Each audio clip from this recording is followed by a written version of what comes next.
না বোঝে সেই রাজনীতি করেন। জনগণ এখন বোঝে না এমন কিছু নাই, সুতরাং আপনাদের রাজনীতি করার সুযোগ নাই। জনগণকে মাইনাস করে রাজনীতি করতে পারবেন না।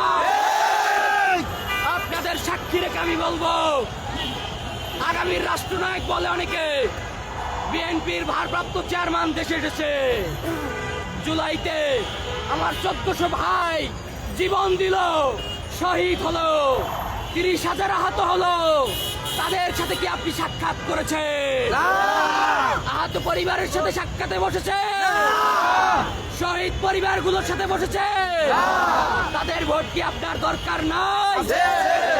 আপনি কি বিদেশে বসে মনে করেছিলেন আপনার দলের নেতা কর্মীদের মুতে শেখ হাসিনা ভারত বেসে গেছে?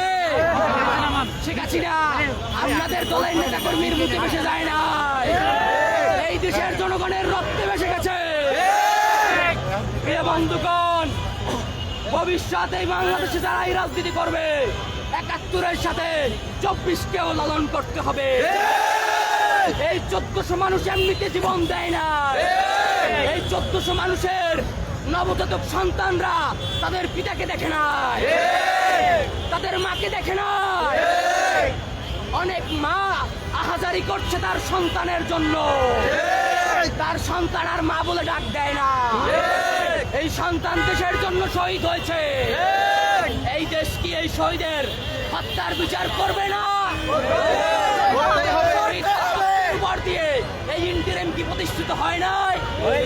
এই ইন্টারিম কি যদি কেউ জিজ্ঞাসা করে আপনাদের বৈধতা কি, তারা এক কথায় বলে জনগণের ম্যান্ডেট নিয়ে এসেছি। আরে চোদ্দার পুত, তুই জনগণের ম্যান্ডেট নিয়ে আসলে জনতার হাহাকার কেন বুঝো না? জনতার দাবি কেন বুঝো না? এই 2 বছরে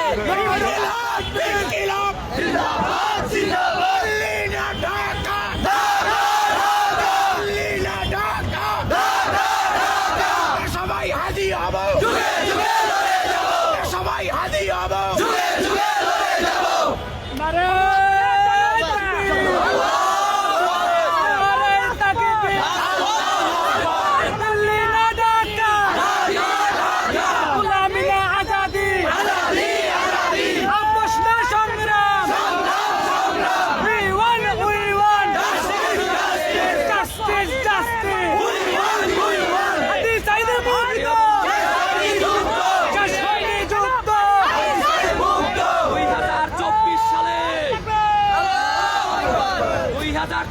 সালে এই দেশের 2 কোটি জনগণ চেয়েছিল বাংলাদেশ ভারতের অঙ্গরাজ্য হোক।